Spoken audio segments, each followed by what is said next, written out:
பாகியலட்சுமி சீரியலில் இப்போ பாக்யா வந்து ஹோட்டலில் 30% இந்த மாதிரி டிஸ்கவுண்ட் அப்படின்னு சொன்னாங்க இல்லையா, பாட்டு பாடினா டிஸ்கவுண்ட் அப்படின்னு சொன்னோன்னே எல்லாருமே வந்து பாடுறாங்க. அதுக்கப்புறமா டிஸ்கவுண்ட் தரேன்னு சொல்லிட்டு சாப்பிட்டு போகிறாங்க. அதே மாதிரி இப்போ கோபி வராரு. வந்த உடனே பாட்டு பாடுறதை பார்த்துட்டு கார்லேருந்து கிட்டார் எடுக்கிறாரு. வந்தோடனே செல்வி ஒரு மாதிரி பார்க்குறாங்க, என்னக்கா இது அப்படின்னு உடனே. ஸோ வந்து பாட்டெல்லாம் வந்து சூப்பராக கிட்டார் வச்சு வாசிச்சு இனிய பொன்னிலாவே பாட்டெல்லாம் வந்து ஃபுல்லாக பாடுறாரு. ஸோ அக்கம் பக்கத்தில் இருக்கவங்களாம் என்ன சத்தம் அப்படின்னு சொல்லிட்டு வந்து பார்த்துட்டு கையெல்லாம் தட்டுறாங்க. பாக்யாவுமே தன்னை அறியாமல் கை தட்டுறாங்க. ஸோ அவங்களுக்குமே பிடிச்சிருந்துச்சு கோபியோட பாட்டு. ஸோ எனக்கு டிஸ்கவுண்ட் இருக்குல்ல அப்படின்னு சொல்லிட்டு கேட்கும்போது 2 இட்லி சாப்பிட்டுட்டு ஸோ 30% தான் உங்களுக்கு டிஸ்கவுண்ட் தர முடியும் அப்படின்னு சொல்லிட்டு அந்த மாதிரி எல்லாம் போகுது. ஸோ கோபி வந்து நல்லா பாடுறாரு அப்படிங்கிறத பாத்தியா பாக்யா, இத்தனை வருஷத்தில் நான் நல்லா பாடுவேன் அப்படிங்கிறது உனக்கு இப்போ தானே தெரியும் அப்படிங்கிற மாதிரி சீன்ஸ் எல்லாம் வந்து ஒரு பக்கம் போயிட்டுருக்கு. அக்கா இருந்தாலும் சாரி நல்லா பாடுவார்னு இத்தனை வருஷத்தில் தெரியலக்கா, பாருக்கா எப்படி பாடுறாருன்னு செல்வி வந்து சொல்லுங்க. பாரு செல்வி, ரொம்ப வாய் உனக்கு ஓவராக போச்சு, உள்ளே போ அப்படின்றாங்க பாக்யா. ஸோ அடுத்த சீனில் என்ன நடக்குது அப்படின்னா வந்து இப்போ தான் இனியாவுக்கு வந்து நிதிஷை பற்றி தெரிய ஆரம்பிச்சிருக்கு அப்படின்னு சொல்லணும். இப்போ நிதிஷ் வந்து இன்னும் காணும் அப்படின்ட்டு ஒரு பக்கம் சந்திரலேகா கையை பிசைஞ்சிட்டு நிற்கிறாங்க.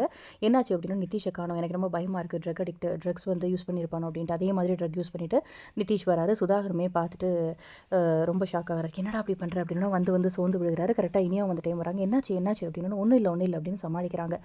இப்போது என்ன ட்ரிங்க்ஸ் எதுவும் அடிச்சிருக்காரா நிதிஷ் அப்படின்னு இனியா கேட்கும்போது அதெல்லாம் ஒன்றும் இல்லை அப்படின்னு சொல்லிட்டு நான் போய் ரூமில் படுக்க வைக்கிறேன் அப்படின்னு அவங்க ரூம் கூட்டிகிட்டு போகிறாங்க.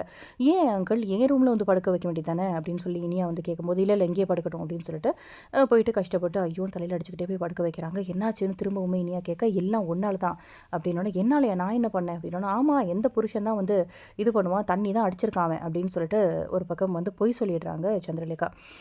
நீ வந்து கல்யாணத்துக்கு அப்புறமும் பழைய ரவரோட பேசுகிறது அவனால் தாங்க முடியல, அதனால தான் அவன் தண்ணி அடிச்சிருக்கான் அப்படின்னு சொன்ன உடனே இனியாவுக்கு ஒரு மாதிரி ஆயிடுது. ஆனால் இது தண்ணி இல்லை அப்படிங்கிற விஷயம் வந்து சீக்கிரமே இனியா வந்து கண்டுபிடிச்சிருவாங்க. ஸோ இந்த பக்கம் வந்து ஈஸ்வரி தூங்காமல் ஒரு பக்கம் காத்துட்டு இருக்காங்க. ஏன் என்னாச்சு, ஏன் தூங்கலையா அப்படின்னு சொல்லிட்டு பாக்கியா கேட்கும்போது ஏன் பாக்கியா நான் போய் ராதிகாட்ட பேசுனது உனக்கு கோவம் இல்லை அப்படின்னோடனே நீங்கள் பேசினா எனக்கு என்ன, உங்கள் பிள்ளைக்கு நீங்கள் 3ஆவதாக கல்யாணம் பண்ணி வச்சா கூட நான் எதுவுமே கவலைப்பட மாட்டேன் அப்படின்னு முறைக்கிறாங்க. என் பிள்ளை பாரு, என் காலத்துக்கு அப்புறம் என் பிள்ளை யார் பார்த்துப்பா, நான் இன்னும் கொஞ்ச நாள் தான் உயிரோட இருப்பேன் அப்படின்னு ஈஸ்வரி பழையபடி ஆரம்பிக்குது. அதெல்லாம் ஒன்றும் இல்லை, யாருக்கோ எதுக்கோ கல்யாணம் நடக்குது அப்படிங்கிறதுக்காக நான் கவலைப்பட முடியுமா அப்படின்னு ஈஸ்வரி வந்து முறைக்கிறாங்க பாக்கியாவை பார்த்து. இங்கே பாருங்க, ஆல்ரெடி 11 ஆயிடுச்சு, போய் படுத்து தூங்குற வழியை பாருங்கள், இதை நினச்சலாம் கவலைப்படாதீங்க, கண்டிப்பாக கோபி அவரோட பிள்ளைங்க வந்து பார்த்துக்குவாங்க, எந்த ஒரு பிரச்சனையும் இருக்காது, அப்படி இல்லைனா இன்னொரு கூட தேடி கல்யாணம் பண்ணி வைக்கிறா இருந்தாலும் வைங்க அப்படின்னு உடனே அதானே உன் திமிரு உனக்கு குறையவே குறையாது பாக்யா, எப்போவுமே நீ இப்படி தான் பேசுவ, யார் உனக்கு எப்படி போனால் என்ன அப்படிங்கிற மாதிரி ஈஸ்வரி திட்டுது. ஸோ திட்டிட்டு அதுக்கப்புறம் படுக்க போகுது. ஸோ அப்கமிங்கில் வந்து இனியா சொல்ல போகிறாங்க, இனிமேல் நான் நிதிஷோட வாழ மாட்டேன், பாருங்கள் எல்லாரும் என்னையே தான் குறை சொல்கிறாங்க, தண்ணி அடித்தா கூட என்னைய சொல்கிறாங்க அப்படின்ட்டு.